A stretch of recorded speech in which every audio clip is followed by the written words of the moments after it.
Bacaan kita hari ini terambil dari Injil Suci menurut Markus 2 ayat 13-17. Yesus pergi ke pantai Danau Galilea, dan semua orang datang kepadanya.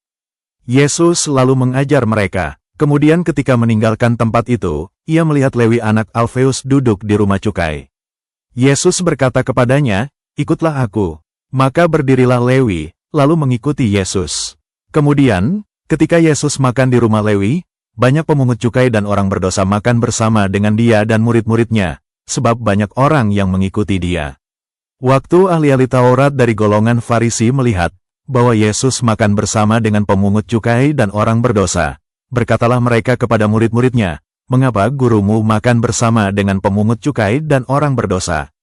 Yesus mendengar pertanyaan itu dan berkata kepada mereka, "Bukan orang sehat yang memerlukan tabib, tetapi orang sakit.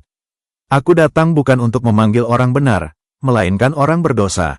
Demikianlah sabda Tuhan. Judul renungan Aku Memanggil Orang Berdosa. Menjadi yang pertama dalam segala hal memang merupakan pencapaian yang luar biasa. Bukan sekedar pangkat atau jabatan. Hal ini juga mendasar dan terarah. Misalnya, menjadi presiden pertama suatu negara, atau orang asing pertama yang mendapat pujian atas suatu prestasi, atau orang pertama yang diterima di sekolah elit. Semua ini menunjukkan sesuatu yang lebih dari sekedar menjadi yang pertama. Pada bacaan pertama, kita mendengar bagaimana Samuel mengurapi Saul menjadi raja pertama Israel.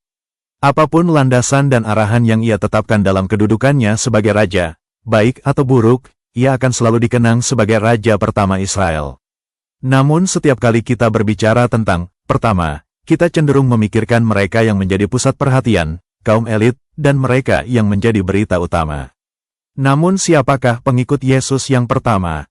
Tidak lain dan tidak bukan adalah orang-orang seperti Lewi yang dipanggilnya untuk mengikutinya. Begitu juga dengan para pemungut cukai dan orang-orang berdosa, dan Injil menegaskan bahwa ada banyak dari mereka di antara para pengikutnya. Jadi sebagian besar dari mereka tidak disebutkan dalam Injil, tetapi mereka memberikan landasan dan arahan bagi kita.